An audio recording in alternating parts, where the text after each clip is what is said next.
AMASFAC. Buenas noches a todos, bienvenidos. Quiero dar la más cordial bienvenida a esta nuestra novena conferencia virtual organizada por AMASFAC y Revista Siniestro. Está con nosotros Laura Islas de Revista Siniestro. Buenas noches, Laurita. Un placer compartir una vez más un evento contigo. Agradezco a nuestros patrocinadores, Baylor St. Luke Medical Center y Adictamed, por su valioso apoyo, como siempre. Aprovecho para dar la bienvenida a nuestro presidente nacional, Alejandro Sobera. Alex, muchas gracias por tu apoyo y estar siempre presente. También quiero agradecer todo nuestro apoyo a nuestro vicepresidente nacional de Personas Físicas, el doctor Ulises Flores Urquiza. Y aprovecho para agradecer a todas y a todos mis compañeros de la mesa directiva de AMASFAC Ciudad de México por todo el apoyo incondicional y el maravilloso trabajo que realizan cada uno en sus diferentes comités. Aprovecho para comentar todos los beneficios que te brinda la membresía de afiliación a AMASFAC. Al ser socio a AMASFAC, contribuimos a la formación y desarrollo de los agentes de seguros y fianzas en nuestro país. Representamos y defendemos tus intereses ante las autoridades e instituciones del sector. Te apoyamos en todos tus trámites ante la Comisión Nacional de Seguros y Fianzas. Te brindamos asesoría fiscal y jurídica en seguros. Hacemos constantemente capacitaciones y congresos especializados en seguros y fianzas. Te brindamos costos preferenciales en cursos para los exámenes de IMESFAC, para la renovación de tu cédula. Te apoyamos para hacer el examen anual de lavado de dinero y para tramitar tu póliza DRC a precio preferencial. Otorgamos diferentes reconocimientos como son la Orden al Mérito, Trofeo AMASFAC en vida, gastos médicos y autos. Tienes derecho a tu tarjeta virtual sin costo y a tu página digital VeriSafe. A un dictamen médico gratis a través de Dictamed para beneficio de algún reembolso de tus clientes.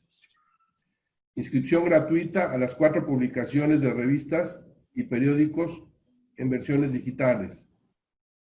Por eso que invito a todos los asistentes, agentes de seguros y fianzas que aún no se han afiliado a AMASFAC, que nos contacten, que pongan su correo en el chat para que los contactemos, para que se acerquen y para que se beneficien de todo lo que brinda la Asociación de Agentes más grande de México, con más de 60 años de experiencia. En esta ocasión, el tema de la plática es COVID-19, la epidemia que cambió nuestra forma de vida. Está con nosotros nuestro panelista, el cardiólogo, el doctor Samuel Chasek, lo cual me permitiré leer una pequeña semblanza de él. Médico cardiólogo, egresado de la UNAM e Instituto Nacional de Cardiología Ignacio Chávez. Certificado por el Consejo Mexicano de Cardiología, subespecialista en cuidados coronarios e de intervencionismo, máster en ecografía de urgencias en la Universidad Francisco Victoria de Madrid, certificado vigente ASIS, cuidados avanzados de reanimación cardiovascular avanzada, estudios de posgrado en Israel, Canadá y España, dedicado a la práctica médica privada en el Hospital Ángeles de las Lomas, Hospital Español y Hospital La Linde, titular de Muset Clinical Cardiovascular, estudios diagnósticos cardiovasculares, certificado por la Universidad de Harvard en el 2020 para brindar apoyo mecánico ventilatorio en la atención de pacientes COVID en terapia intensiva. Bienvenido, doctor. Muchas gracias por tu apoyo. Muchas gracias. Buenas noches a todos. Buenas noches. Pues bueno, empiezo compartiendo pantalla. A ver, déjame para empezar con la logística de esto. Ya está habilitado, ¿verdad? Para poderla compartir. Ya está habilitado. Excelente. Déjame, es esto. Ahorita me ayudas con las preguntas. De por acá. Muy bien.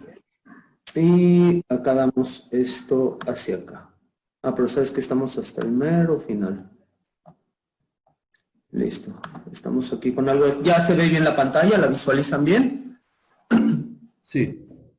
Bueno, quizás lo primero que se pregunten ustedes es, pues, ¿qué es un cardiólogo metido en este tema que parece más de los neumólogos, más de los infectólogos, La verdad es que con esta enfermedad algo que hemos aprendido es que más que ser o pertenecer a una sola especialidad clínica, se trata de una enfermedad multisistémica donde diferentes órganos y tejidos son afectados. En un principio, y como lo vamos a ver en el transcurso de la plática, pues se pensaba que el COVID-19 era una gripotota, una gripa fuerte, y hoy día vemos que es una realidad totalmente diferente. Es una afectación que sobre todo parte de lo que produce son trastornos en los sistemas de coagulación. Se llegan a formar coágulos oclusivos en diferentes partes del organismo. ¿Por qué el cardiólogo está metido en esto? Porque los cardiólogos somos quienes cotidianamente manejamos a los pacientes con este tipo de complicaciones. Cuando un paciente hace una embolia pulmonar, cuando alguien hace un coágulo hasta en la pierna o en el cerebro, existen diferentes mecanismos que muchas veces o tienen su origen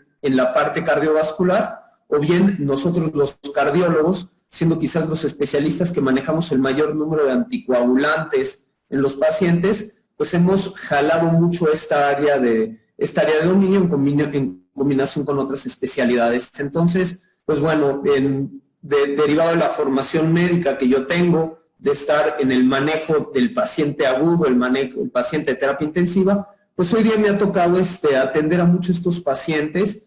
Y quizás un poquito de preámbulo, déjenme comentarles un dato que ya no alcancé a poner en la diapositiva, pero por la mañana estaba haciendo cuentas hace poco tiempo, derivado de esto, pues todos estamos encerrados en casa, todos estamos buscando pues la manera de contribuir, de crecer, de apoyar a que se pueda resolver esta pandemia. Y algo que empecé a hacer desde hace algún tiempo han sido las consultas por video. Y curiosamente hubo una familia que me contactó, que me recomendó con otra, que me recomendó con otra. Estaba viendo mis estadísticas, ahorita ya rebasé las 100 gentes atendidas con COVID-19 en el último mes. Gente, la mayoría, el primer contacto por el que me hablan suele ser de alguna persona que está mal en casa, una persona que está grave, que está con dificultad ventilatoria y que lamentablemente las instituciones públicas sobre todo pues lo han rechazado o porque no hay cupo o porque tienen miedo inclusive a tratar a este tipo de pacientes. Y bueno, algo que me he percatado es que cuando tenemos un paciente con estas condiciones en casa, pues lo evidente es el paciente que tiene esto encima, pero haciendo el interrogatorio dirigido, toda la familia termina estando contagiada. Un concepto que les voy a manejar igual, pero creo que es de los más importantes, por eso es que lo saco ahorita como una parte introductoria, es que hoy día para nosotros médicos, todo paciente que se nos pone enfrente lo debemos de considerar COVID hasta no demostrar lo contrario. Es decir, hoy no hay gripas, hoy no hay dolores de pecho, de estómago, de diferentes situaciones que no puedan tener relación. Desde luego muchas de las enfermedades y sobre todo las enfermedades catastróficas pues siguen su curso natural. Estamos viendo que hay una mortalidad, por ejemplo, muy alta en mi área, en la cardiología, de pacientes que se infartan en su casa y tienen temor de ir a los hospitales. O cuando llegan, de repente ya llegan en una faceta muy tardía, muy avanzada, y sacarlos es difícil. Entonces, vamos a empezar un poco con esta plática. Vamos a tocar muchos de estos temas que les estaba comentando. Y déjenme ver acá para tener tener la siguiente diapositiva. Ok. No, para ver, esta es la última. Perdón, Estoy con una computadora que no es... Ya les estoy mostrando toda la plática desde el principio. Aquí estamos. Ok. Entonces, esta plática la dividimos en 4 módulos. El primer módulo del que quiero hablar es en dónde estamos y hacia dónde vamos. A mí me preocupa mucho, honestamente, que se hayan abierto ya las puertas y que haya cambiado el semáforo epidémico en estos días. Les puedo decir, hace un par de días estuve en la Condesa y de verdad estaba apanicado del miedo de ver que un 80% de la gente o ya no utiliza el cubrebocas o está haciendo una rutina de vida normal, porque a lo mejor es el mensaje que nos está dando el gobierno, o es a lo mejor lo que muchos entienden. Hoy estaba platicando justamente con mi esposo y me decía, bueno, es que si no fuera por lo que tú me platicas cotidianamente, pues yo pensaría que esto ya se está acabando, que esto ya se está liberando, que podemos salir a la calle con plena libertad, pero la verdad es que ahora, sin querer ser alarmista o amarillista, pero la verdad de las cosas es que estamos en una faceta muy peligrosa y es una faceta donde es importantísimo, importantísimo la parte del cuidado. Entonces, miren, me voy a meter acá, vamos a ver si nos ayudan las redes y me quiero meter en este modelo matemático, lo vamos a tomar en tiempo real. Déjenme navegar por esta página, luego les doy el enlace de esta página, pero a mí se me hace extraordinariamente interesante esta percepción que hay. Este es un estudio de la Universidad del MIT, del Instituto Tecnológico de Massachusetts, y lo que nos va haciendo es un cálculo día a día de los posibles casos que se han estado presentando. En algún momento dado se decían que estos modelos estaban muy exagerados.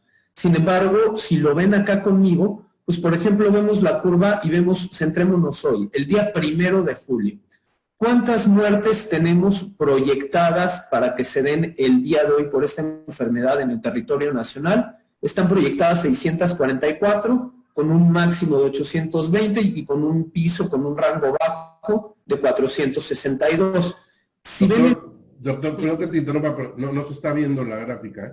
No se está viendo la gráfica. No, hay que apretarle la liga. Déjame ver porque está sumamente interesante. A ver, voy a salir de compartir pantalla y déjame poner compartir pantalla de nuevo. Póngale compartir pantalla a la liga de internet. Lo que estaba haciendo es solo compartir la pantalla de la presentación, por eso no la podíamos ver. Ah, correcto, mira. A ver, ¿ya la ven la liga? Ya. Gracias. Oh, ok, perfecto. Bueno, entonces regreso un poco para esto.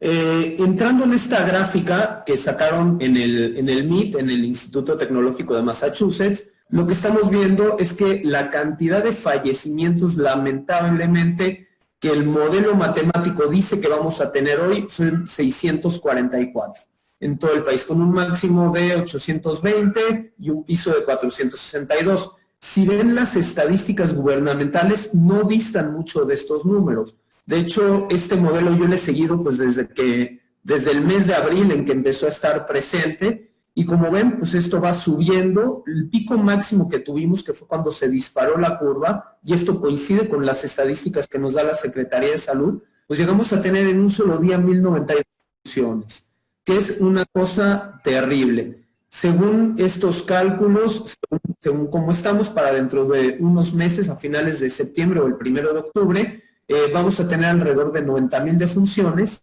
Y si vemos este modelo y nos vamos hacia los puntos más altos, hoy día la proyección anda en alrededor de 800 fallecimientos por día en los momentos en que esta situación pudiera estar un poco más crítica. Si vemos el número total de fallecimientos, eso lo podemos ver en esta gráfica que vemos acá, pero más que ver el número, este modelo está hecho para México y está hecho para diferentes países. Uno puede ver en Estados Unidos, uno puede ver en Israel, uno puede ver en Canadá, en Brasil, en Argentina, y México lamentablemente sí tiene uno de los números más altos. Pero más que esta gráfica del número de muertes, les voy a mostrar este dato, que es la cantidad de gente que se está infectando todos los días.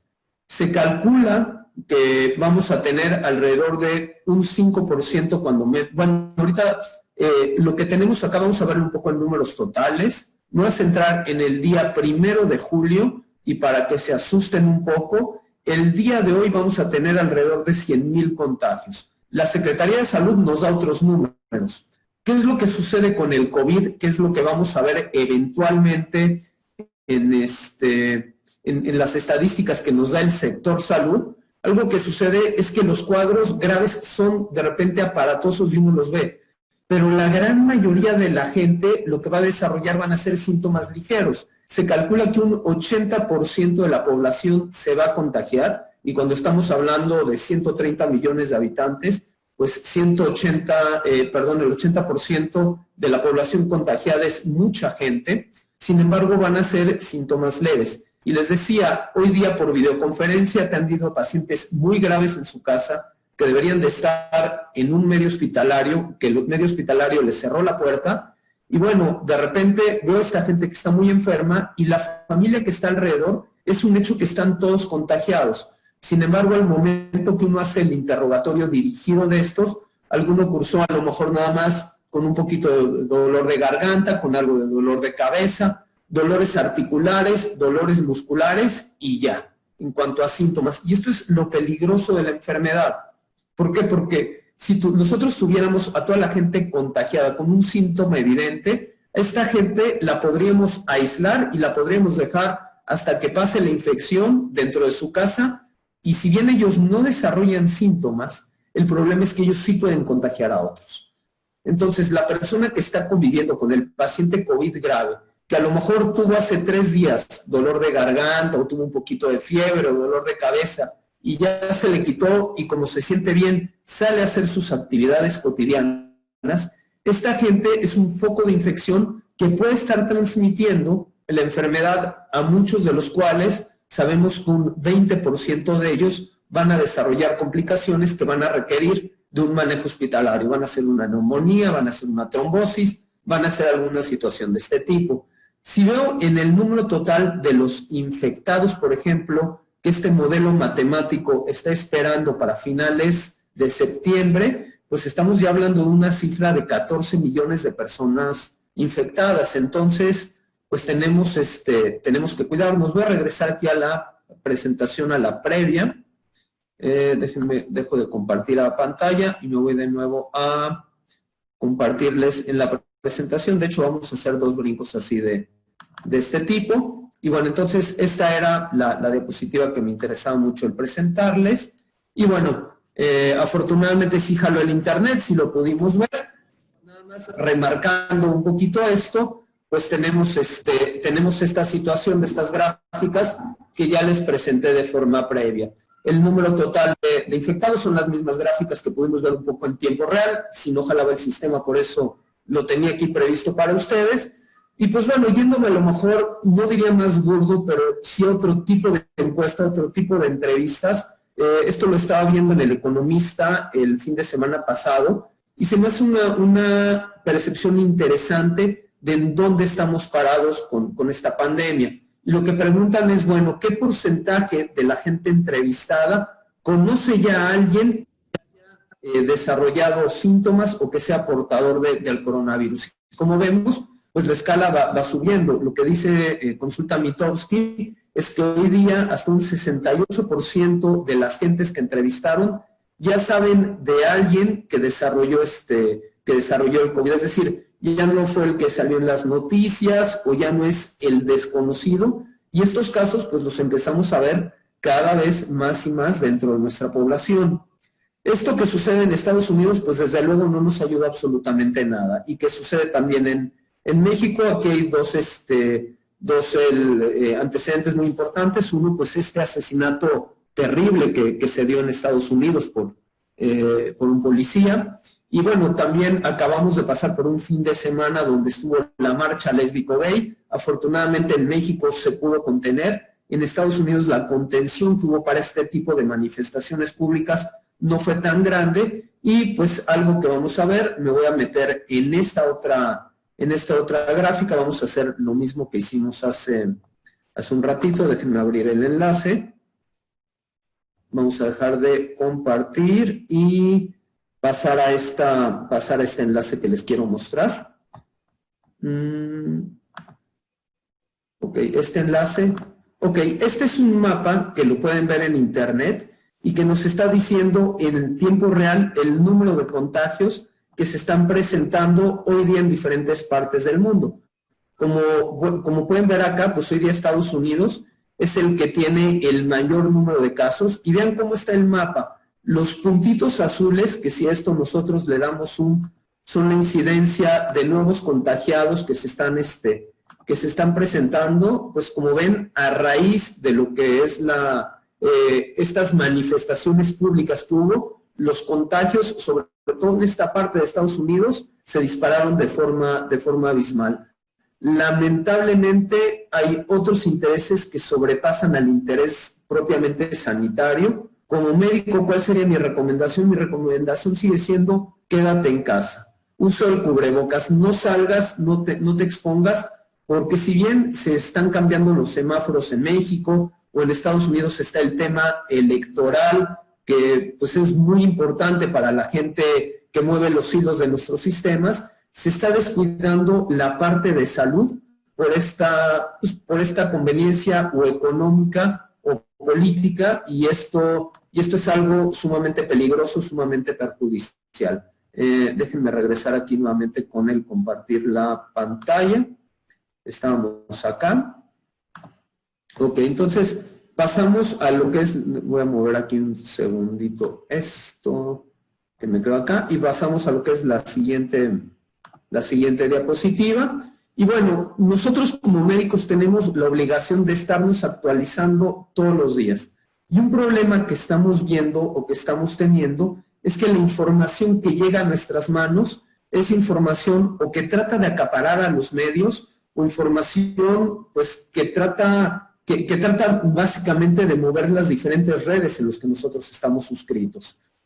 Normalmente un médico, para que recibiera la información de hay un nuevo manejo, hay un nuevo tratamiento, pues lo vemos en una publicación médica, lo vemos hoy día en un webinar que se haga entre autoridades médicas, pero cada vez que se da la notificación de un probable nuevo manejo médico, pues ¿quién nos lo dice? Nos lo dice Trump, nos lo dicen los políticos, nos lo dicen los medios, lo vemos antes en los periódicos que verlo en las publicaciones médicas. Entonces, existen diferentes plataformas donde quienes nos dedicamos de manera profesional a esto, pues estamos siguiendo las publicaciones y estamos tratando de discernir. Es, créanme, muy difícil este trabajo de saber qué es lo que tenemos como información que sea real o que no sea real. Hay una declaración que López-Gatell hizo hace algunos días. A mí se me hizo una declaración muy fuerte que dice que en ningún país del mundo se tiene el número real de la epidemia. Y si bien es cierto que tenemos el modelo matemático que les enseñé, tenemos el modelo de Boston, de los diferentes contagios, pues a todos, al mejor cazador se le van las liebres. Entonces, este problema sí es de magnitudes mucho mayores a lo que seguramente las diferentes instancias nos están reportando. Y bueno, quienes estamos en la línea de fuego, quienes estamos en la línea de batalla, lo vemos. Hoy estaba platicando con un amigo que está encargado en el Hospital Naval. Un dato que me estaban comentando es que, por ejemplo, el Hospital Naval, de tener una terapia intensiva donde hay 15 ventiladores, pues hoy día ya tienen 80 ventiladores y el hospital completo parece propiamente una terapia intensiva, una vivencia de esta gente. Me dice, bueno, es que cuando entras al área COVID te tienen que uniformar completamente, te formas, no es que tú te pones la ropa, sino una persona especializada te pone la ropa, lo que es el cubrebocas, lo que es los guantes, te los fijan con cinta adhesiva para que eso no se pueda despegar, no se pueda romper. Una vez que uno entra al área de atención de pacientes COVID, estamos hablando que uno va a estar 6, 8 horas con el tapabocas puesto, sin tomar absolutamente nada de líquido. Si uno quiere hacer del baño, no lo puede hacer porque trae puesto el uniforme. Son varias capas de uniforme, sumamente asfixiante. Se ha visto que después de estos turnos, es un estudio que están haciendo, el personal médico pues de repente pierde entre litro y litro y medio de líquido, entonces salen deshidratados, evidentemente los alimentan, pero es una situación de mucho desgaste. Y algo que se está presentando también en el medio hospitalario es que el personal se está contagiando. Y hay hospitales, por ejemplo, en el Hospital Naval que les comento, el que tiene la más mínima sospecha se va para afuera. Lo mandan a descansar, pero la gente que está trabajando adentro, pues de repente tiene que hacer jornadas mucho mayores, y este es un desgaste, y cuando un médico está con desgaste y está con cansancio, la posibilidad de error o la posibilidad de contagios es mayor. En otras instituciones, y acá por ejemplo también tengo casos de gente conocida, Seguro Social, por ejemplo, les comentaron al personal médico, número uno, son muy pocas las pruebas que hay para hacer para el propio personal, y si el personal tiene síntomas pero no tiene una prueba positiva avalada por el INDRE, para fines institucionales no es COVID y tiene que seguir yendo a trabajar. Entonces, si una persona sigue yendo a trabajar, ¿cómo se llama? El riesgo de que disemine el virus entre la gente alrededor o entre los pacientes, pues es una situación bastante delicada. Por ello, pues también muchos pacientes están con este miedo. No en todos lugares, pero sí tengo al menos datos anecdóticos de que esto ha sucedido y pues bueno, es una situación bastante riesgosa. Entrando a otro tema, al segundo escaño de esta plática, pues vamos a hablar propiamente un poquito de qué es esta enfermedad y por qué es tan peligrosa, por qué tenemos pues tanta alerta. Entonces, lo que les presento en esta diapositiva, este es el virus es el COR-SARS-2, dos virus similares se describieron, uno en el 2002, uno en el 2012. Estos se han descrito como coronavirus, justamente lo habrán visto en todos los medios, por esta forma que tiene como corona. Lo que ven en medio, como el listón amarillo, ese es el material genético. Nosotros, los seres vivos, tenemos un material genético que se llama DNA, que es un material de doble cadena. Sin embargo, este tipo, lo voy a llamar erróneamente organismo, y ahorita les voy a decir por qué, pero este tipo de organismo lo que tiene es únicamente una cebra, es decir, es algo que se llama ADN o RNA. ¿Por qué les digo que erróneamente lo llamo un organismo? Porque un virus como tal, a diferencia de una bacteria, un virus no es un organismo vivo. Un virus es un código genético que está contenido dentro de una cápsula que necesita forzosamente de un huésped para poder alojarse, y al momento que el virus entra al organismo, lo que hace es altera parte de los procesos y de información genética que tenemos nosotros dentro de nuestras células. De hecho, muchos de los medicamentos que hemos tratado de dar para el virus, por ejemplo, son fármacos que inhiben este proceso de replicación de lo que tiene que ver con el material genético. El COVID-19 es en sí una nueva enfermedad, insisto, no es una gripa, no es una gripotota, no es una neumonía, es una enfermedad sistémica que da una afección pues, a diferentes órganos y tejidos.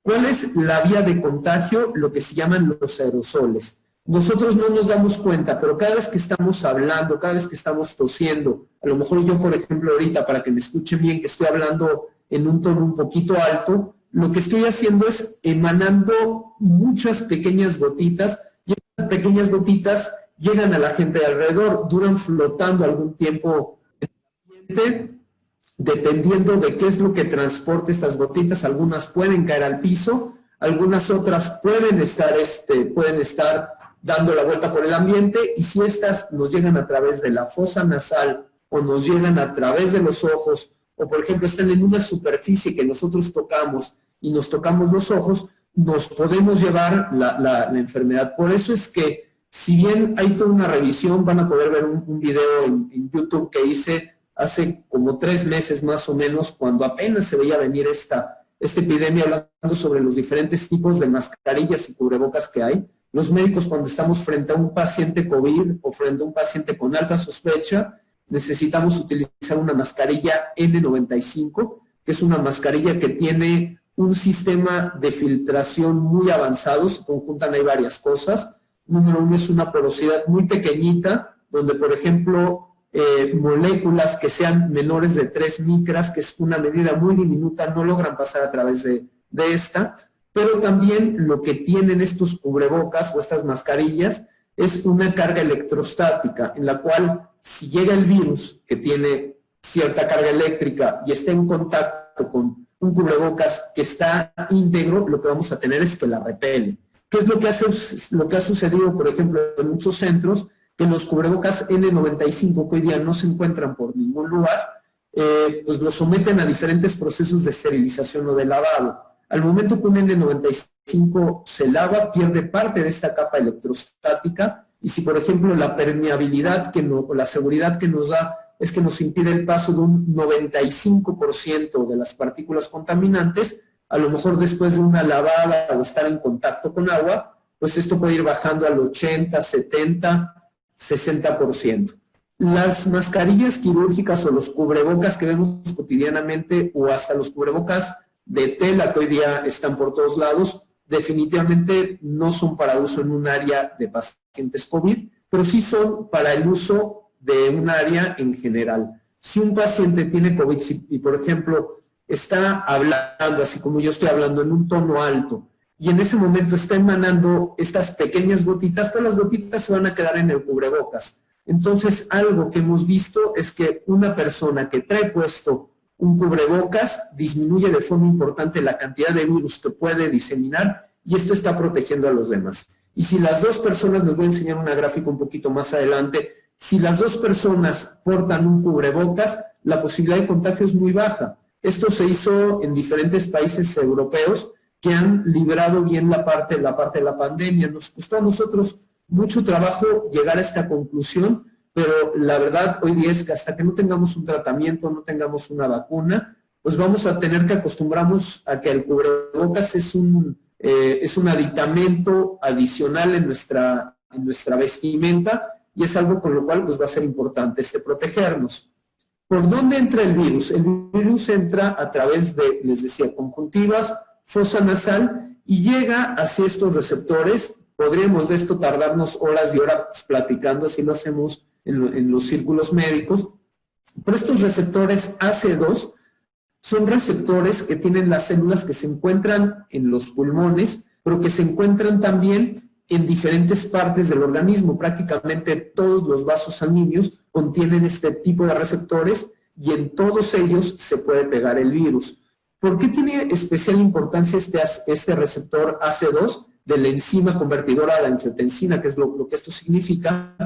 Porque cuando a cualquier médico o a un cardiólogo le dicen enzima convertidora de angiotensina, forzosamente estamos hablando de la hipertensión. La angiotensina es un mediador obligatorio en la presentación de hipertensión arterial. De hecho, algunos estudios médicos, pues de repente cuando no había mucho conocimiento y había esta necesidad urgente de publicar cosas, en la revista Lancet un estudio muy controversial que afortunadamente se desmintió, donde decía que una persona que es hipertensa, si tomaba los medicamentos que hoy día damos para la presión arterial, como es el telmisartán, el candesartán, a lo mejor nombres comerciales es Micardis, Atacán, Almetec, etcétera, se decía que si uno tomaba este tipo de medicamentos, uno tenía mayor riesgo de adquirir la enfermedad.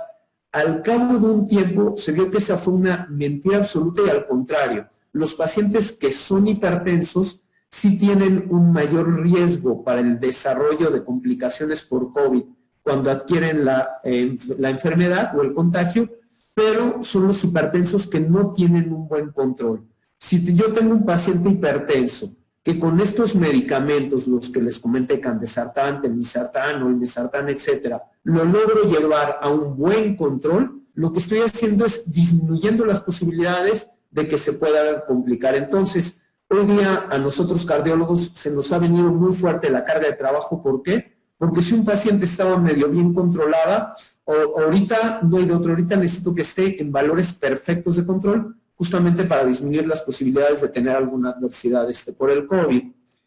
Esta gráfica es sumamente importante y créanme, yo creo que las 100 veces que platiqué con los pacientes que he visto a través de videoconferencia ha sido hacer alusión a esta gráfica.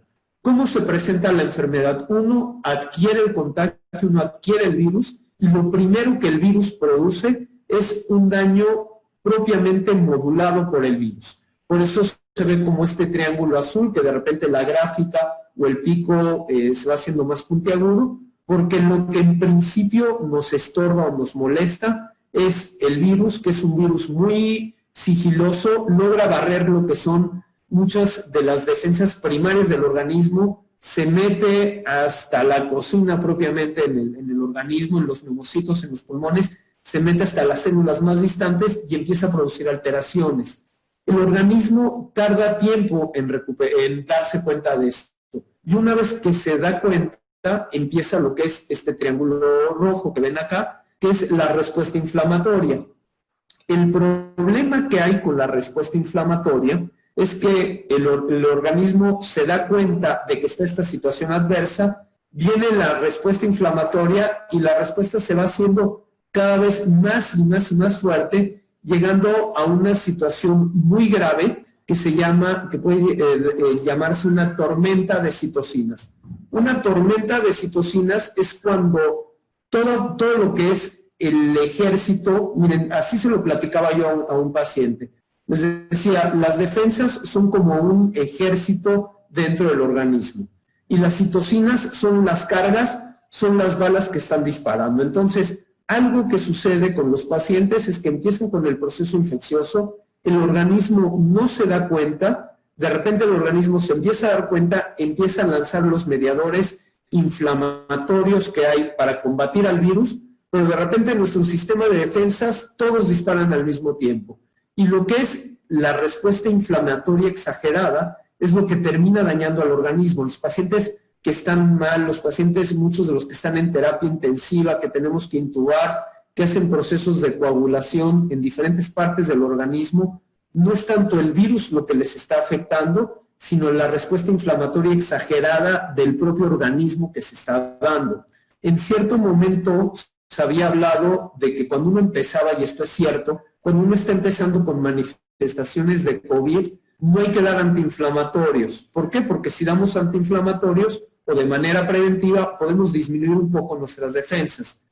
Pero entrando en la fase inflamatoria es obligado el sí dar este tipo de medicinas justamente para evitar este tipo de reacciones. Les voy a mostrar un poquito más adelante uno de los estudios que más alentaron a la comunidad médica y a la comunidad general, pues fue el uso de la dexametasona, que es un derivado de la cortisona, que es un fármaco de lo más fuerte que hay, como un proceso, como un medicamento antiinflamatorio, que lo que nos hace, o lo que hizo en muchos pacientes, fue justamente disminuir esta respuesta exagerada. ¿Por qué a mí me interesa saber en qué momento el paciente está? Porque dependiendo en qué momento me encuentro yo con el paciente, y esto es lo que hago todos los días con las videoconsultas que doy, es decir, a ver, paciente, estás en la fase de iniciar con la actividad viral, pues vamos a darte terapia con alguno de los fármacos que te fortalezcan el sistema inmunológico y que puedan tener una actividad antiviral. Pero a ver, eres paciente y estás en la fase media y puede venir una reacción inflamatoria. ¿Sabes qué? Si derivado de esta reacción inflamatoria se pueden dar procesos de coagulación o puede haber este daño sistémico, a lo mejor lo que te tengo que manejar son anticoagulantes, lo que te tengo que manejar es cortisona o antiinflamatorios o derivados, como lo demostró este estudio. Y pues bueno, lamentablemente cuando ya estamos en fases más avanzadas, pues lo que necesito es darle al organismo un sistema de apoyo, y en este sistema de apoyo lo que viene pues son los manejos dentro del hospital, la asistencia mecánica ventilatoria. Hemos aprendido mucho con esta enfermedad. En el SARS y en el MERS, y en lo que se había descrito desde 1967 como el síndrome de dificultad respiratoria aguda, hoy sabemos que hay diferentes patrones. Y esto, ¿dónde lo vemos? Ahí vieron un curso que hice, una certificación que hice en la Universidad de Harvard, justamente para saber cuál debe ser el manejo correcto de los pacientes que están bajo un apoyo mecánico ventilatorio.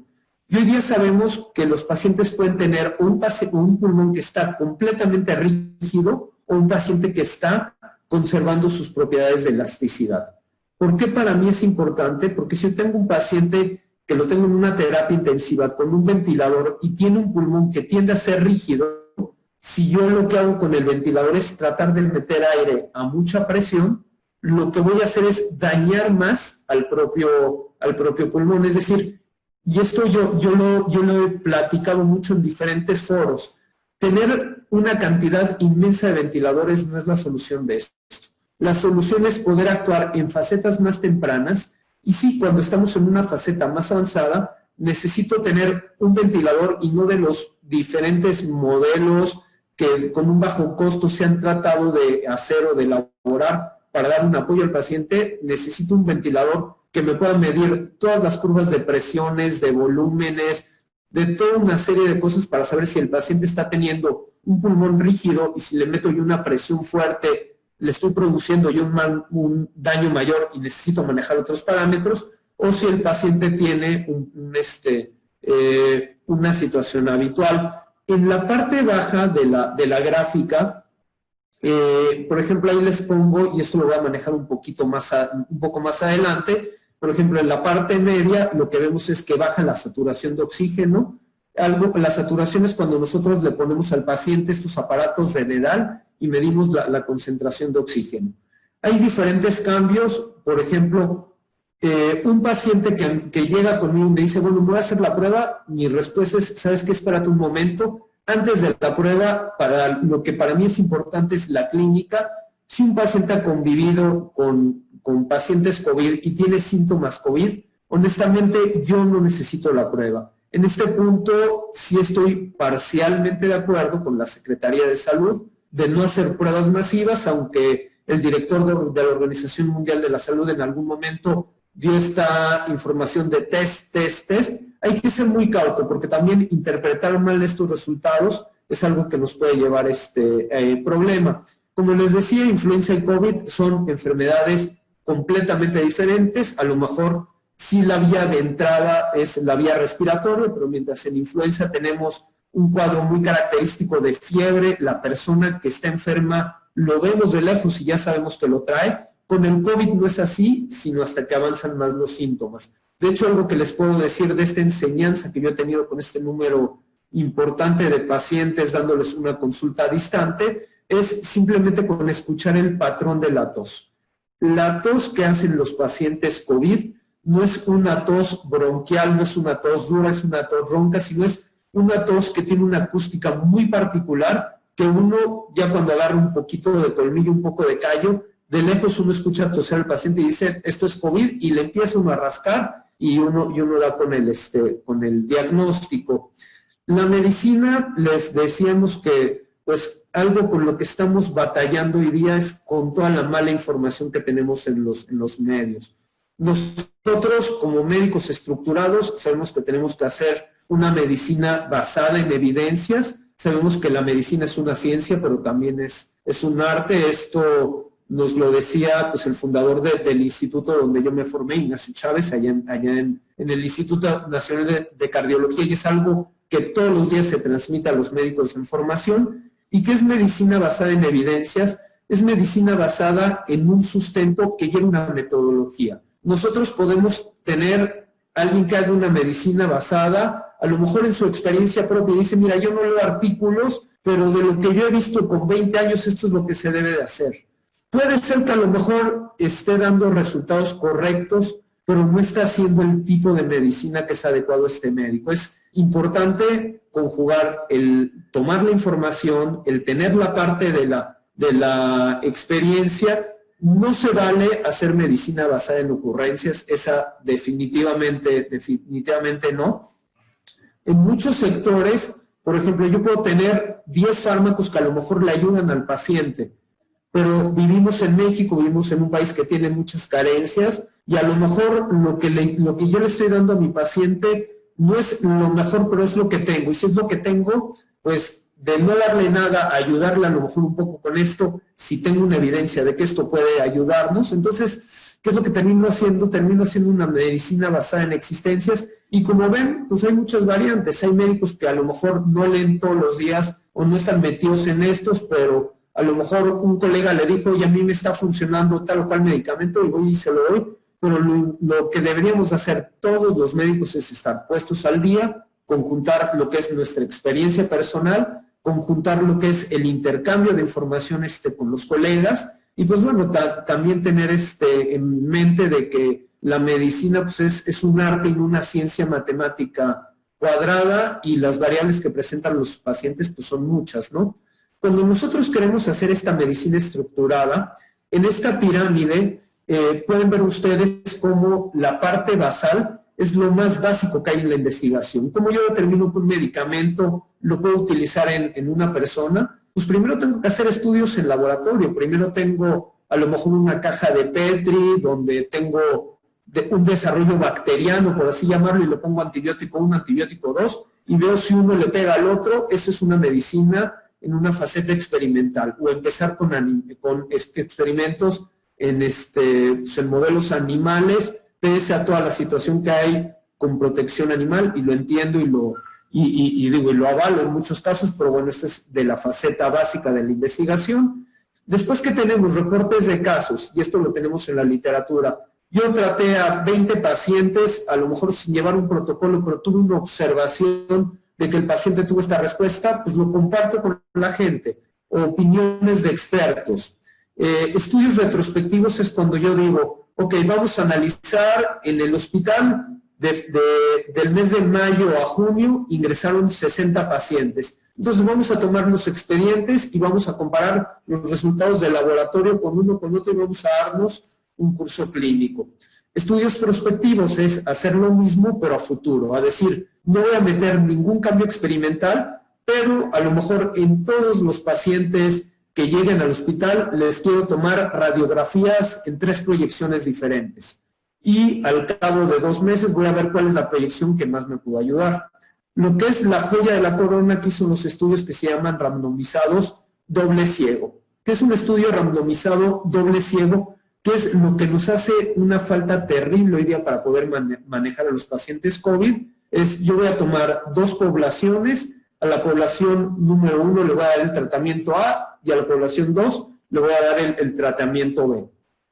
El paciente me va a firmar un consentimiento escrito donde él no sabe si está recibiendo el tratamiento 1 o el tratamiento 2 y el médico que lo está administrando tampoco sabe si el tratamiento que le está dando al paciente es el 1 o es el 2. Es decir, lo estamos tratando de hacer lo más objetivo. Desde luego hay una serie de criterios, son tratamientos que se dan con cierta seguridad, hay muchos mecanismos de alerta en el cual si un paciente hace alguna adversidad sale del estudio, pero es la forma de hacer el phase to estreno y tener series grandes de pacientes. Mientras más grande sea la población que yo estudio, la posibilidad de que el resultado que estudio obtenga al azar y no se deba a alguna situación propiamente de la enfermedad, eso es lo que nos va a dar la garantía. Eso nosotros en medicina, en muchos estudios le llamamos como la P. Digo, esto ya es una situación más técnica. Metaanálisis es tomar todo lo que tenemos para abajo, conjuntarlo y decir, a ver, tengo tantos estudios, con tantos estudios los voy a conjuntar y qué es lo que tengo, y el punto final al que voy a llegar es hacer las guías de práctica clínica.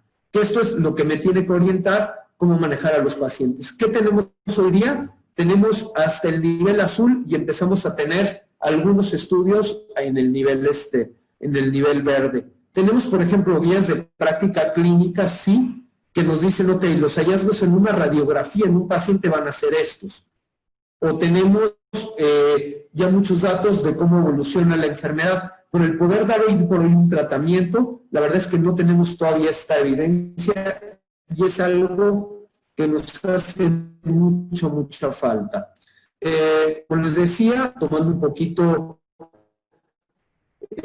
lo que sale en la literatura, protocolos en los hospitales, protocolos de enseñanza, protocolos de educación, pero por ejemplo, si yo estoy en un hospital escuela, pues lo que necesito es que mis alumnos aprendan, por ejemplo, a intubar a un paciente o aprendan a ponerle un catéter. Y lo que es lo que voy a hacer, pues seguramente voy a hacer el procedimiento teniendo al alumno conmigo y cada vez le voy a soltar más la mano al alumno bajo mi supervisión para que él lo vaya haciendo. Eso está estrictamente prohibido en COVID. Un paciente en COVID, en cualquier hospital, sea un hospital escuela, un hospital no escuela, quien tiene que hacer el procedimiento es el más experto porque tiene el menor rango de error y el menor rango de posibilidades de contagiarse y contaminarse él y contaminar a los demás. Entonces, pues eso nos está cambiando en la dinámica de todos los días en el hospital. Por ejemplo, otro concepto que está llegando. Hoy día todo paciente, como les decía, es sospechoso de COVID. Algo que hemos visto es que llegan pacientes con sintomatología característica de un infarto y que llegan al hospital. Y de repente decimos, ¿sabes qué? Entre que son peras son manzanas, vamos a mandarle a hacer una tomografía para estar seguro de que no tengamos alguna situación tipo COVID. Y oh sorpresa, nos encontramos radiografías horribles.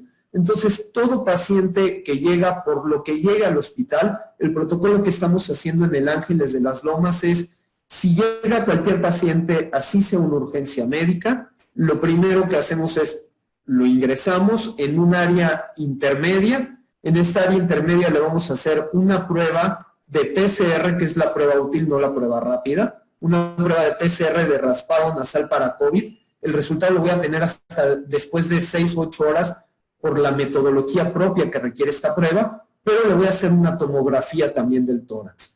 Si veo que la tomografía y el PCR están limpios, este paciente lo puedo bajar a las áreas comunes de manejo de los pacientes.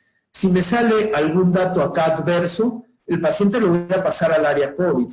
Y si, por ejemplo, lo que tengo es un paciente que tiene un infarto en evolución, pues lo que voy a hacer es, en lugar de meterlo a cateterizar, si el paciente está hemodinámicamente estable, le voy a dar el tratamiento que se le daba al infarto hace 20 o 30 años, es decir, a través de la vena le voy a dar un trombolítico, que es un medicamento que lo que va a hacer es, va a disolver el coágulo.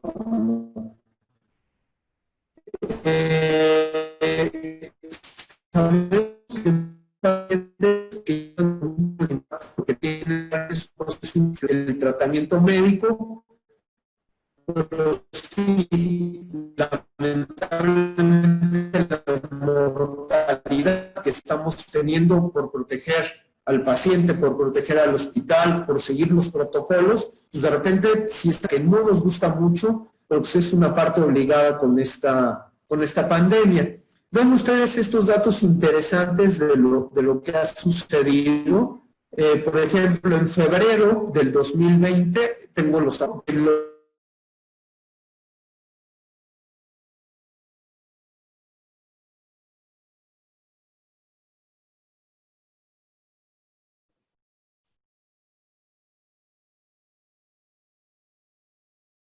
¿What? Sí. No se escucha. No, tiene su micrófono cerrado. cerrado. Cerrado. Doctor, tiene cerrado su micrófono. ¿Lo puedes abrir tú, Omar?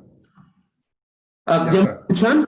Sí. Sí, algo raro pasó en la pantalla, pero bueno, estamos en esto. Entonces, en Lombardía, Italia, en el mes de febrero, se presentaron 30% más infartos en casa de lo que se había presentado el año previo. Nosotros como cardiólogos, nuestra as bajo la manga para tener éxito con un paciente es cuando un paciente tiene un infarto que llegue al hospital a la brevedad posible. Y llevamos toda una serie de estadísticas que lo que hacemos es calcular el tiempo de que inician los síntomas a que ya lo tenemos en la sala y yo estoy con la aguja picándole la arteria para ya meterme a las coronarias y destapárselas. En Hong Kong, por ejemplo, que llevan una muy buena estadística de esto, se vio que durante la pandemia de ser 82.5 minutos el tiempo de que se presentaban los síntomas, que el paciente ya estaba en la sala de cateterismo con el médico listo para destapar las arterias, pues pasó a ser 4 veces más, pasó a ser de 318 minutos. En medicina, en cardiología, tenemos una premisa de que el tiempo es miocardio. Si yo tengo un paciente que está desarrollando un infarto, mientras más tiempo me tardo en entrar y destapar la arteria, tengo más segmentos del corazón que están sufriendo y que están muriendo. Entonces, pues el paciente llega al hospital y al llegar al hospital tiene en todos los hospitales, en México, en Estados Unidos, en donde quieran, el paciente tiene que pasar por protocolos COVID y al pasar por protocolos COVID, lo que estoy haciendo es dando un tiempo más prolongado, haciendo que el paciente entre más grave cuando tiene un infarto y pues bueno, los resultados que se presentan no son tan buenos como estamos acostumbrados a presentarlo. En la ciudad de Nueva York, entre febrero y marzo, el teléfono 911 recibió 1.990 llamadas de paro cardíaco, fue 4 veces más que lo que se presentó en el año 2019, y un análisis de este caso, que es un análisis muy duro, comentó que de estos 1.990 pacientes, 1.429 se pudieran haber salvado si hubieran llegado a tiempo al hospital. Y bueno, y otra estadística también que estamos viendo es que en España y en Argentina, aquí en México no tengo el dato, pero de que esto está sucediendo, está sucediendo. Pertenezco al Colegio Mexicano de Cardiología Intervencionista y cotidianamente comentamos esto, que las salas de cateterismo están trabajando a un 20 o un 30% de su capacidad, no están llegando los casos. ¿Qué es lo que nosotros vemos? Digo, sin que sean ustedes médicos, la placa que se observa a la izquierda de la pantalla es una radiografía de tórax, que es el patrón donde se ve negro y blanco es el patrón normal. Y a la derecha estoy presentando y un paciente que se tuvo que manejar Doctor, no está compartiendo la pantalla. no hay que ser muy conocedor para ver cómo esta placa con todo lo negrito horrible, así nos están llegando los pacientes cuando el paciente está, insisto, dentro de este 20% de la población muy fea. Hay placas que no llegan con una afectación tan importante, pero cuando los pacientes que se complican, este es el patrón característico. Es lo que Doctor, podemos hacer. no se está viendo la pantalla, Sí. doctor. No se está compartiendo la pantalla. A ver, híjoles, ahí sí no sé. ¿Qué me sugieres? Omar, ¿nos puedes ayudar? Sí, si quiere, quita la pantalla y vuelve a poner. Es por el internet, como está intermitente, se le está cortando un poquito. A ver, me está saliendo nada más la ventana chiquita donde veía a Emilio y ahora veo lo de Amasfac. Ah, mira, aquí está. Listo, déjame poner compartir pantalla. Si hay alguna cosa, avísame de inmediato para no quedar mal con tu audiencia. Y déjame ver en dónde estábamos. Estamos en la placa horrenda, ¿verdad? Sí, desde ahí ya no se vio.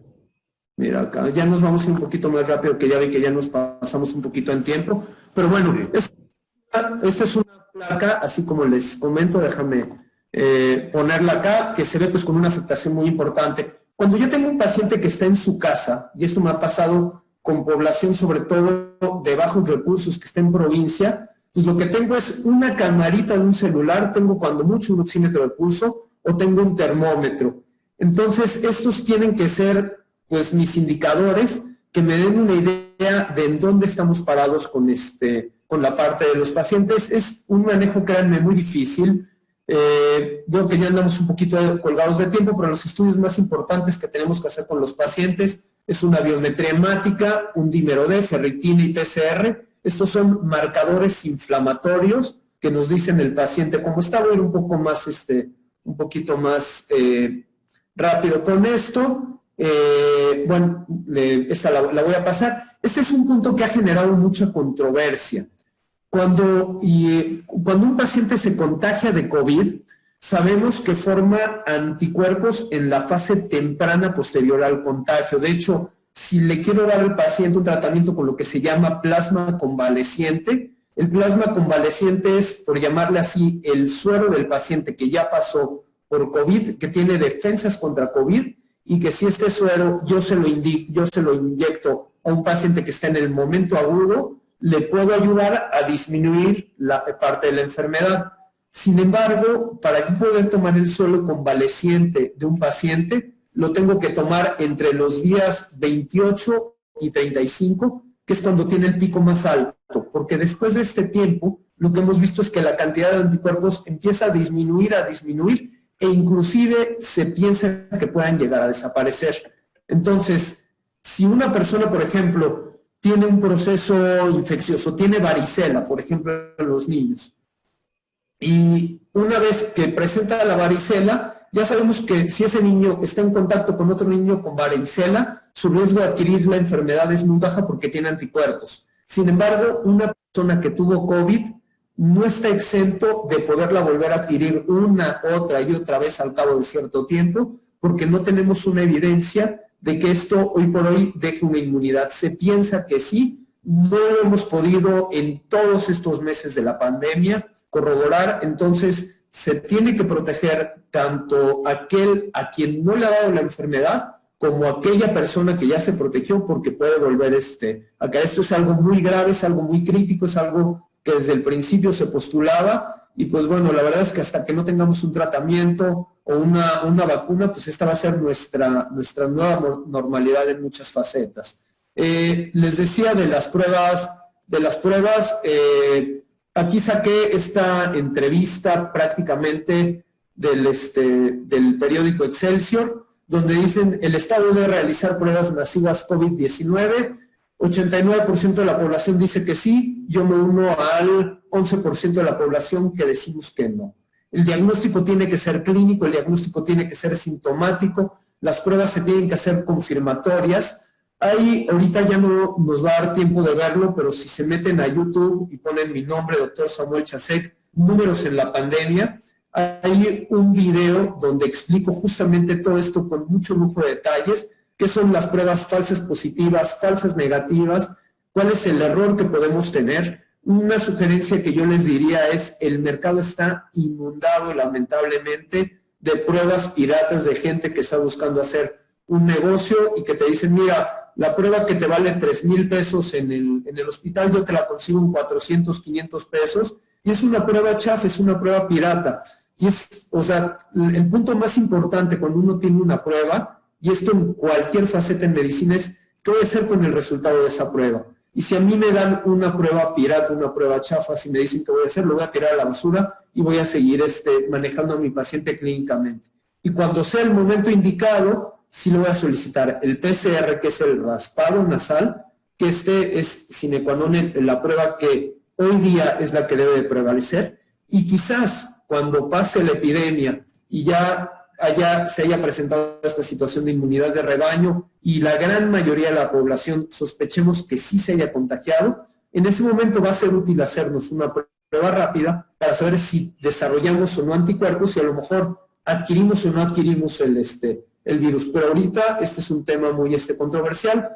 Pues estas son prácticamente dos de los videos que les comento que están en YouTube. Se pueden meter al enlace a ellos, les digo, ponen doctor Samuel Chasek, no hay mucho Samuel Chasek, entonces prácticamente les sale de inmediato. Véanlo con calma, sobre todo el de los números es un poquito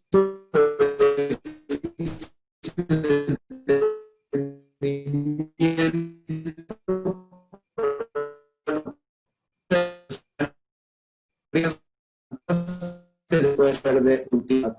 Y finalmente, pues, ¿cómo cuido? Que salió publicado en una revista médica, derivado pues, de médicos que lo introdujeron a los sistemas del sector salud. Hoy día esto lo podemos ver en algunas de las instituciones públicas.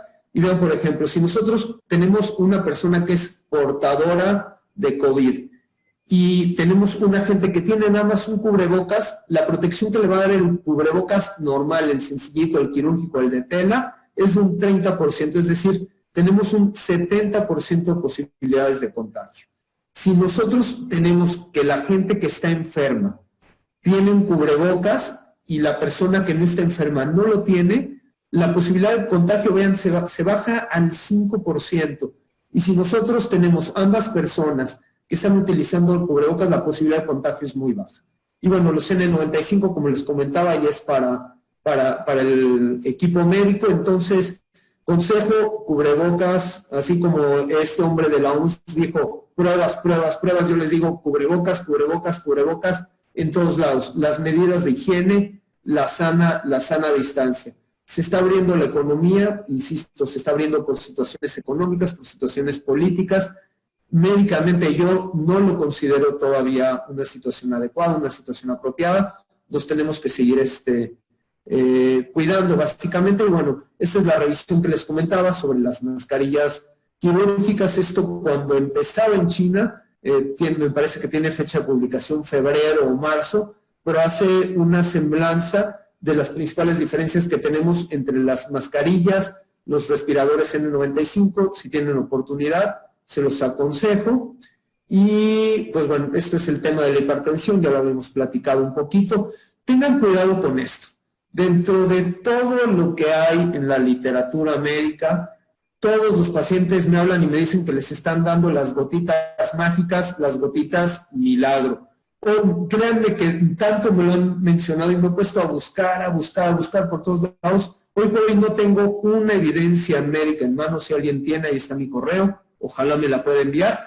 Pero yo no tengo una sola evidencia en mano de que esto que todo el mundo está tomando como la cura mágica pueda tener un efecto médico real.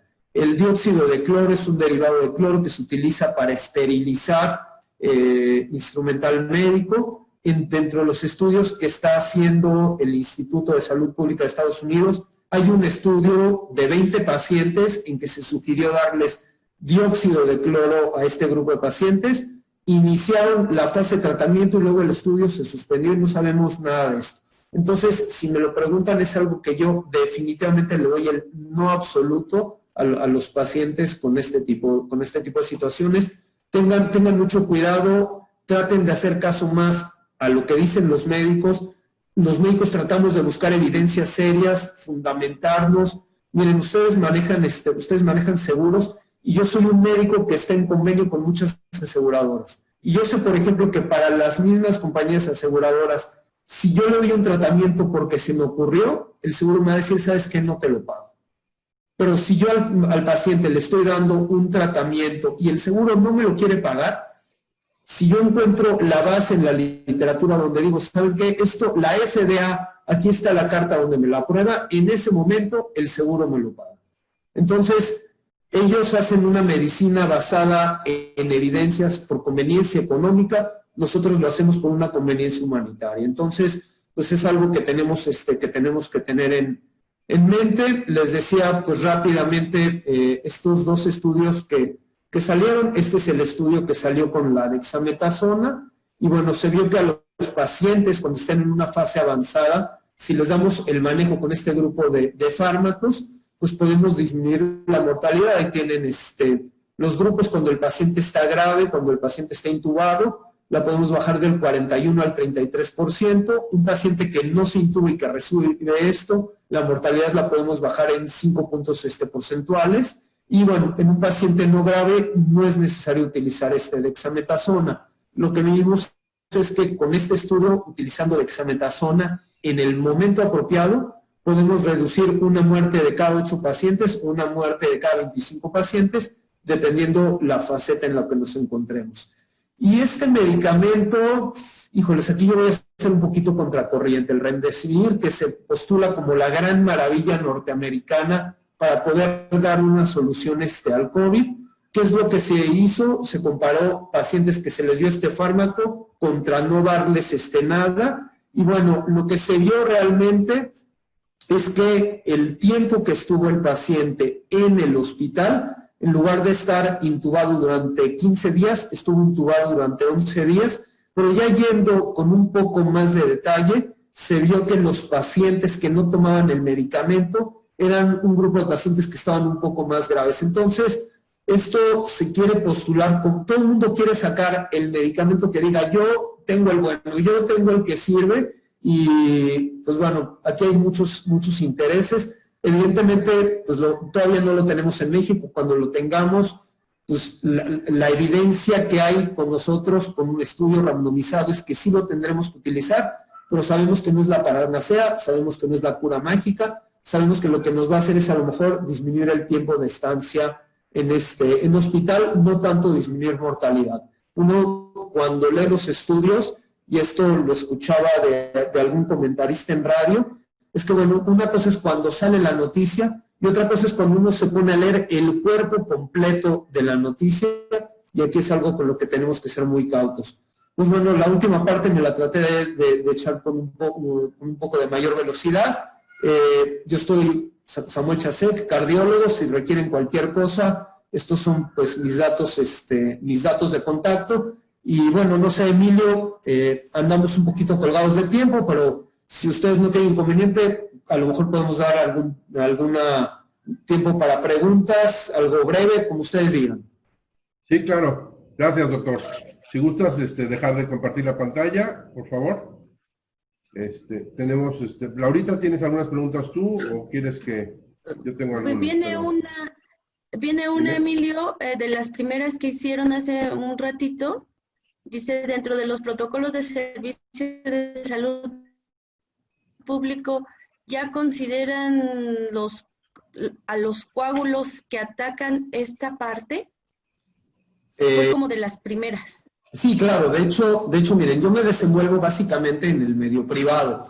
No estoy estoy en la línea de guerra del medio privado, no del medio público. Sin embargo, les voy a decir, por ejemplo, en el Hospital Ángeles de las Lomas, tenemos una sesión médica diaria a las 7 de la mañana. El doctor Tierra, que es el jefe de la terapia intensiva del Hospital Ángeles, es el maestro de muchos de los intensivistas que están en las diferentes terapias intensivas del país.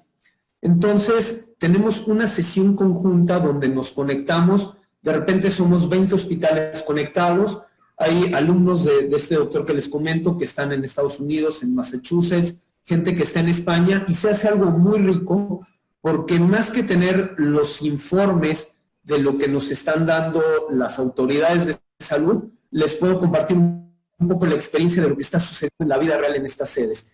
Y sí, todo paciente COVID es un paciente que la prioridad es dar un manejo con anticoagulante, un manejo ya sea con heparina, que sea con enoxaparina.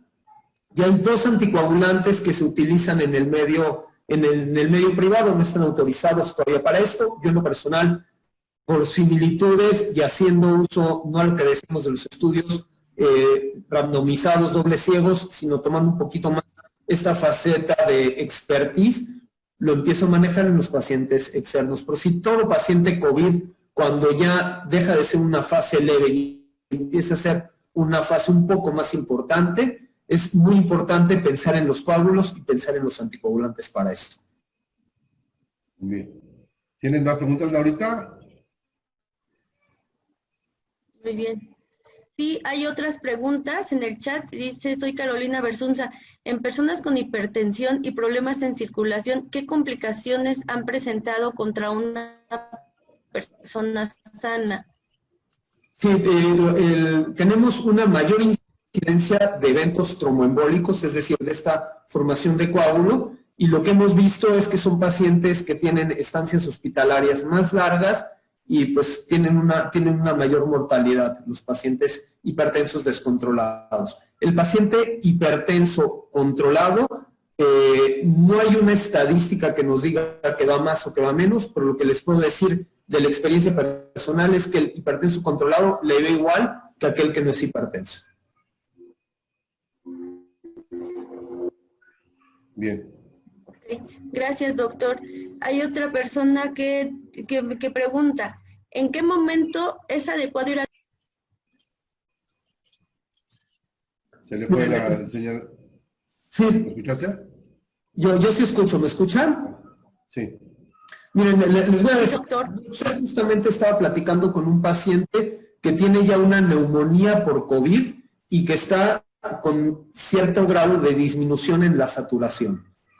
Y lo que le dije a este paciente es lo que le comenté a un paciente la semana pasada que me habló y me dice, oye, es que ya fui al Español, ya fui al Ángeles, ya fui al ABC y me batearon de todos lados porque no hay lugar. Entonces, ¿en qué momento ir o cómo debe ser el protocolo de acudir al hospital? Es, número 1, tratar de manejar al paciente lo más que podamos en casa.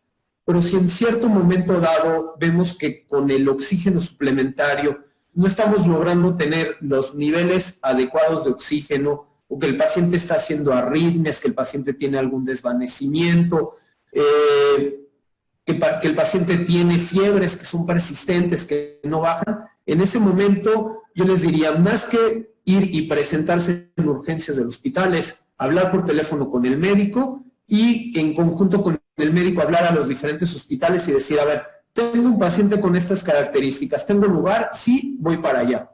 No tengo lugar, me voy al otro, porque si no, lo que termino haciendo es perdiendo tiempo muy valioso y haciendo traslados. Entonces, todo paciente que hoy por hoy requiere hospital o que yo creo que se está complicando, lo que les digo, ¿saben qué?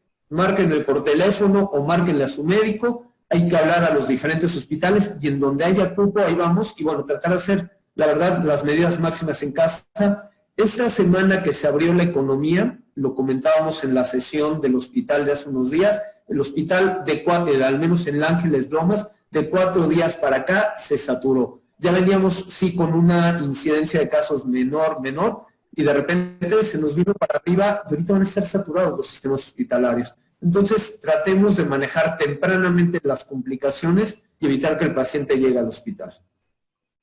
Ok, gracias, doctor. Hay otra más de Rafa Cruz. Dice, doctor, de acuerdo con el paciente con síntomas marcadas de COVID-19, ya no es necesario la prueba, pero lo importante es hacer las pruebas a todos los crios. Ahí es donde hay que hacer pruebas para contener la pandemia, ¿no? Vaya, para el paciente individual, para el paciente en particular, no necesito la prueba. Para tener una adecuada estadística pública, la prueba sí la deberíamos de realizar a todos para saber en dónde estamos parados. Pero para mí, un paciente que tiene COVID es COVID, punto. Ahora, ¿en quién, por ejemplo, sí recomiendo la prueba? La prueba la recomiendo en los contactos cercanos a la gente que tuvo COVID. ¿Por qué? Porque a lo mejor el recluir o no una persona en la casa, digo, en teoría todo paciente sospechoso debe estar recluido, pero en la realidad, ¿qué es lo que tenemos? Que hay pacientes que tienen COVID, tienen familiares cercanos que tienen que salir a trabajar porque alguien tiene que traer el alimento a la casa. Entonces, a lo mejor en esta gente cercana sí hacer la prueba de PCR para ver si tiene o no tiene COVID. Les voy a dar un ejemplo por ejemplo, un ejemplo personal. En mi casa tenemos la señora de la limpieza, y este es un caso que deben de tener muchos de ustedes, que hace 3 meses se fue a su pueblo. Y pues ya le urge regresar, y a nosotros pues también nos viene un poco esta. Entonces, ¿cuál es el protocolo que hicimos? Pues número 1, ver el estado de salud de cómo está esta persona. Platiqué yo con ella, me parece un bajo perfil de riesgo y demás. ¿Qué es lo que hicimos? Ahorita, por ejemplo, en esta semana, yo no estoy en mi casa, esta semana, siendo vacaciones de los niños, salimos una casa fuera de mi hogar principal, por así llamarlo, y esta persona va a estar en la casa durante 5 o 7 días, trabajando y haciendo solita sus labores del quehacer, y al momento de que nosotros regresemos, le voy a hacer un raspado y un PCR.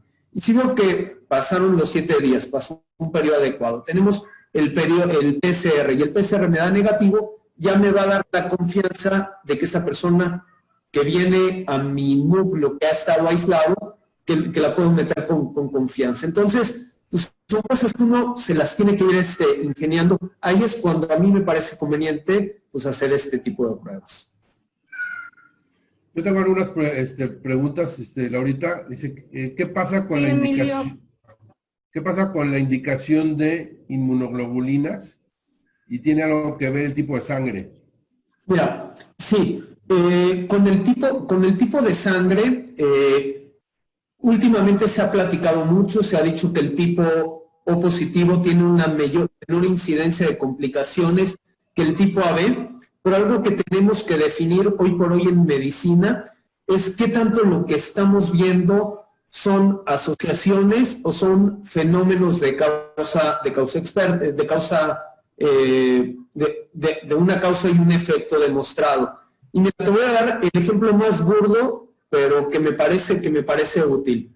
Y es que me decías, bueno, es que yo tengo acá 2 estadísticas de los aviones que se estrellaron en los últimos 20 años. Y resulta que en los aviones que más se estrellaron, sirvieron mayor cantidad de pollo a los pasajeros que los que no se estrellaron. Digo, es un dato asociado, pues sí, pero es algo que no tiene absolutamente nada que ver. Ahora, si el tipo sanguíneo tiene o no tiene que ver, hoy día no lo sabemos. No sé si es un fenómeno únicamente asociado, si hay diferentes biotipos de inmunidad que se han descrito con uno, y hay algunas ligas por donde podríamos amarrar eso, pero como tal, a mi punto de vista, hoy por hoy es un fenómeno asociado, no es una causa-efecto. Y la otra parte, lo que me decías de las inmunoglobulinas, hace ratito que hablábamos sobre la tormenta de citocinas y que te decía, bueno, es que todos nuestros glóbulos blancos es como si fuera un ejército y las citocinas son las balas o son las cargas que están disparando. Las inmunoglobulinas son justamente parte de estas balas. Entonces, el utilizarlo en un paciente COVID, yo te diría que no. O sea, podemos utilizarlos, utilizar diferentes estrategias de anticuerpos, por ejemplo, específicos, que es algo que se está manejando como para tratar al paciente en cierta faceta avanzada de la enfermedad. Si la persona que se está refiriendo a inmunoglobulinas se está refiriendo a anticuerpos específicos, adelante, sí. Y es lo que tratamos de hacer con el plasma hiperinmune o con el plasma convaleciente. pero si tratar de incrementar de forma masiva la respuesta de las inmunoglobulinas en el cuerpo, no. ¿Por qué? Porque esto es lo que nos puede dar esta tormenta de citocinas que les comento. Te voy a hacer 3 preguntas juntas para que me las contestes por cuestión de tiempo. Sí. ¿Un paciente con epilepsia se considera de alto riesgo? ¿Y qué tal está yendo a los que tienen ese padecimiento? ¿Sí? Te voy a decir algo. Dime, Emilio. ¿La aspirina Protect es bueno tomarla? ¿Y qué tipo de doctor hay que hablar cuando tengas COVID? ¿Qué especialidad? Mira, número 1, de la epilepsia, yo creo que uno como médico tiene que ser muy honesto en saber decir de esto sí sé y del otro no sé. Entonces, me voy a quedar con un no sé con la parte de epilepsia. De lo que yo he visto, de lo que yo he leído, no quisiera darte una respuesta falsa, me quedo con el no sé. Con la aspirina tiene una acción antiagregante plaquetaria, básicamente. La agregación es la primera fase que tiene que ver con la formación de coágulos dentro de la circulación. Entonces, algo que yo, por ejemplo, le estoy manejando a mis pacientes COVID, les manejo el esquema de anticoagulantes y una vez que pasan 6 semanas del esquema de anticoagulación, los cambio por un esquema de antiagregación, es decir, un esquema de aspirina de tiempo indefinido. Y me refiero a tiempo indefinido hasta que tengamos mayores evidencias. Ahora, tomar de manera preventiva una aspirina, mira, hace algunos años la Organización Mundial de la Salud dijo que las personas, por los efectos de protección cardiovascular, debían de tomar aspirina de manera masiva. No se vio que protegiera más en lo cardiológico, pero sí se vio que en una mayor tasa de complicaciones de sangrados, por ejemplo, en un paciente que toma aspirina y que tiene un cuadro de apéndice y lo tienen que operar o le tienen que quitar la vesícula o que tiene un accidente. En este caso, si me preguntas si daría una aspirina de manera preventiva, yo no la daría, yo no la estaría manejando. Y de la última pregunta que me hiciste, formúlamela de nuevo, Emilio. ¿Qué tipo de doctor hay que hablarle para el COVID? ¿En qué especialidad? Pues mira, infectólogos y neumólogos fueron las 2 primeras líneas que te digo fueron como que el frente de batalla. Pero te digo, hoy día esto se ha globalizado tanto, los cardiólogos estamos padísimos en todo este tipo de situaciones. Los médicos internistas, pues lo que hace su especialidad es ver el contexto de la parte global de todo esto. La temática, por ejemplo, yo platicaba con el pediatra de mis hijos y les decía, bueno, ¿qué precauciones tengo que tomar con los pacientes COVID? Y mira que el pediatra que yo manejo con mis chavos lo considero extraordinario. Y él me decía, ¿sabes qué? Nosotros no tenemos hoy por hoy una experiencia en esto y te puedo decir de lo que hemos leído, a lo mejor darles algunos cítricos como para prevenir alguna situación así por el estilo. Pero, bueno, y este es un punto que no toqué en la plática, déjame hacer un pequeño paréntesis porque es importante.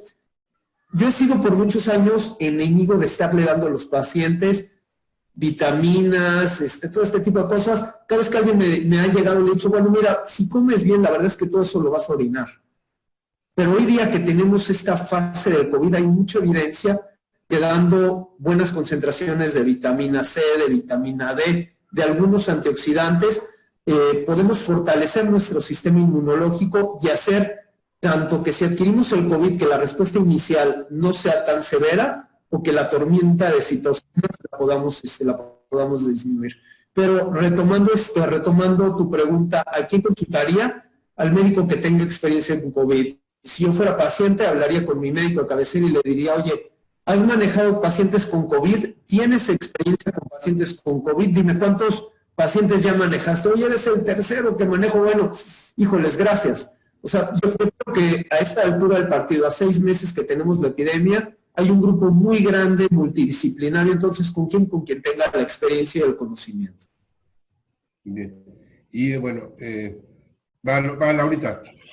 Tenemos más preguntas. Una que sí es una persona específica, dice, si estuve en contacto con una persona que dio positivo después del 4, que dio positivo, Después de 4 días me hice la prueba y di negativo, pero tuve síntomas y apliqué todo el tratamiento. ¿Puedo todavía en los otros 7 días presentar positivo?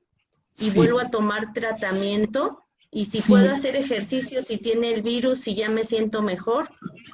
Mira, Si es ya muy médica.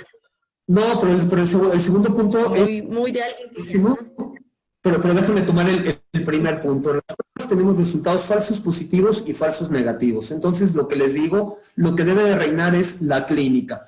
¿Qué sucede? ¿Qué es lo que hace el PCR? La prueba que es específica para COVID. Se mete el hisopo, se toma un raspado, y si hay tejido contaminado por el virus, vamos a tomar el material genético de este virus y lo vamos a reproducir. Y nos va a dar como positiva la prueba. Sin embargo, si una persona, igual hablando burdamente, si una persona ya pasó de la enfermedad y de lo que queda del esqueleto del virus, queda por decir nada más la mano del virus o la patita, ya no hay un virus activo como tal. Sin embargo, en lo que se toma ese raspado, se toma esa patita, se mete en el PCR y se reproduce, la gente sin que tenga un proceso infeccioso en agudo nos va a dar como una prueba positiva. Entonces, ese resultado es un falso positivo, en el sentido en que, bueno, la prueba pues sí nos da positivo, pero el resultado falso nos está dando lo que es la representación clínica. No tiene como tal la enfermedad de este paciente. Ahora, la gente con el ejercicio ha sido un tema controversial, porque de los pacientes que yo he manejado con COVID, mira que yo soy una gente que me he dedicado al ejercicio toda la vida y me encanta y lo promuevo, pero la gente que ha tenido COVID, cuando regresan a la actividad deportiva, de repente se reactivan los síntomas. Entonces, si esta persona en particular tuvo la exposición, tuvo los síntomas, dejar a pasar entre 10 y 15 días, no de que inició los síntomas, sino de que terminaron los síntomas, para entonces ya poder salir, hacer, deshacer, y 2 semanas después, es decir, 1 mes después de que se acaben los síntomas, empezar con el ejercicio. Es lo que yo le recomiendo a mis pacientes.